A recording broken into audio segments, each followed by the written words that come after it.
Vu que la souffrance, eh bien, elle se manifeste dans nos vies, eh bien, autant faire de la souffrance une voie de libération.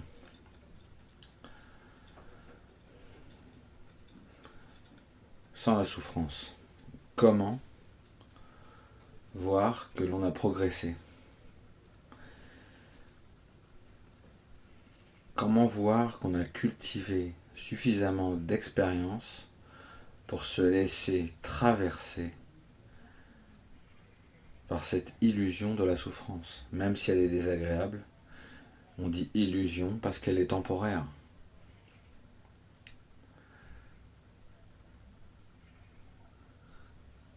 Comme la plupart du temps, on se met dans un moule, il suffit que la souffrance apparaisse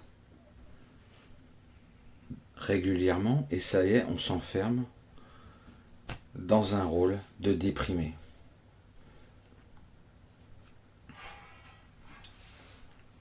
Le méditant, lui, il utilise la souffrance comme marchepied pour la traverser. La souffrance est une voie épineuse, brûlante, mais pas impossible à traverser.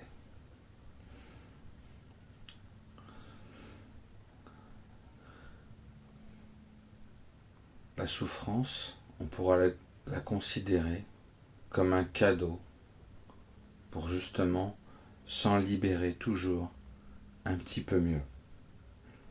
La souffrance, on peut la considérer comme une chance, justement pour se libérer de son emprise et de voir qu'elle n'a pas le pouvoir qu'on lui accordait dans nos débuts de pratique. C'est justement l'occasion de l'examiner, de voir que elle n'est que temporaire, elle est sinusoïdale, c'est-à-dire que je peux sentir sa présence de temps en temps, puis ça redescend, puis ça remonte, puis ça redescend. Donc je peux voir que cette souffrance, elle est vacuité, et que derrière cette vacuité, eh ben, il y a des espaces de libération, des espaces de tranquillité, des espaces de joie. Par le pouvoir de notre conscience, nous pouvons infléchir cette courbe sinusoïdale pour qu'elle redescende davantage dans des lieux spacieux de joie, et on est tranquille avec ses hauts et ses bas. On a confiance. Derrière la souffrance, il ne peut y avoir que cette faculté de connaissance. Sans elle, nous ne pourrions pas faire l'expérience des hauts et des bas de l'existence. Cette luminosité que nous expérimentons quand nous réalisons notre véritable nature, ce que nous sommes profondément,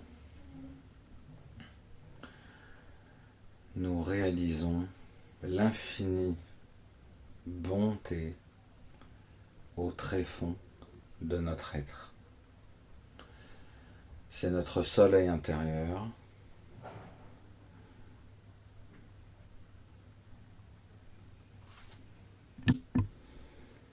Le pratiquant se familiarise avec tous ces états,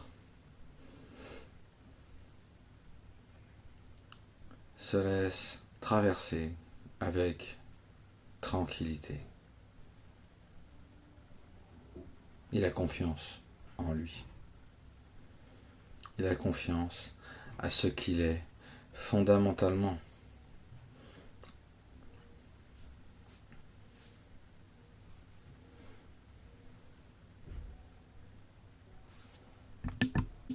Les gens ordinaires qui ne pratiquent pas vont percevoir la souffrance comme quelque chose de répulsif. Et tout ce qui est plaisant, de l'attachement.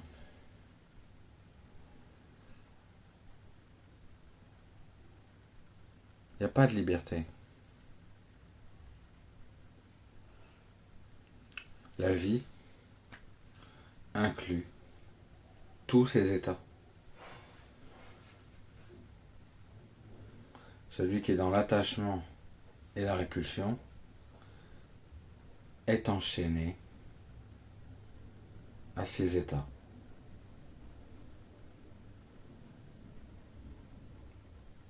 Il va déclencher plus de peur, plus de colère,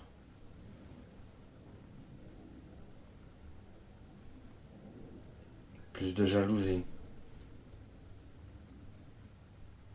plus de désir.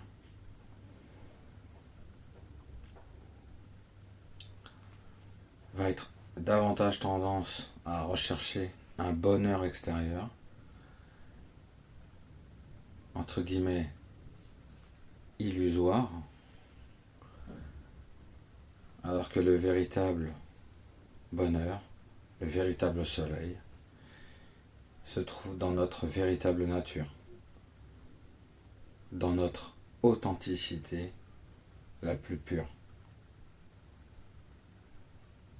la plus vraie. C'est pour ça qu'on l'appelle la vérité absolue.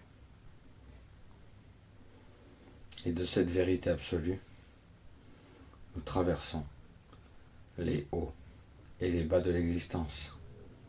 Cette courbe sinusoïdale.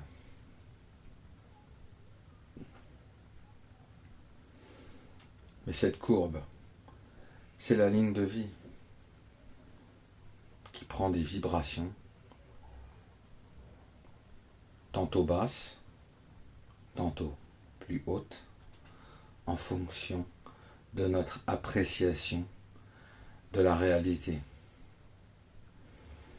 Donc si on perçoit la souffrance comme un cadeau, si on perçoit la souffrance comme une grande chance, justement, de vérifier notre appréciation de la réalité, eh bien, nous gagnons du terrain, petit à petit, morceau par morceau.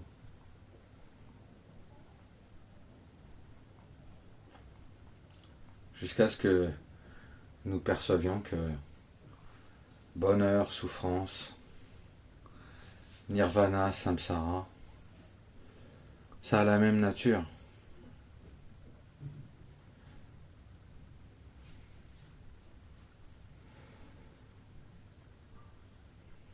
En étant de moins en moins inquiet,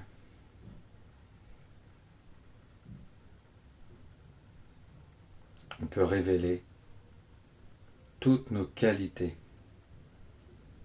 inhérentes à notre véritable nature. La partager au monde.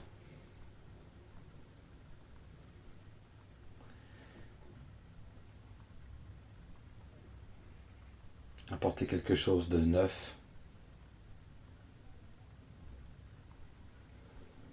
Puisque tout le monde est imprégné de cette nature, même si elle n'est pas reconnue.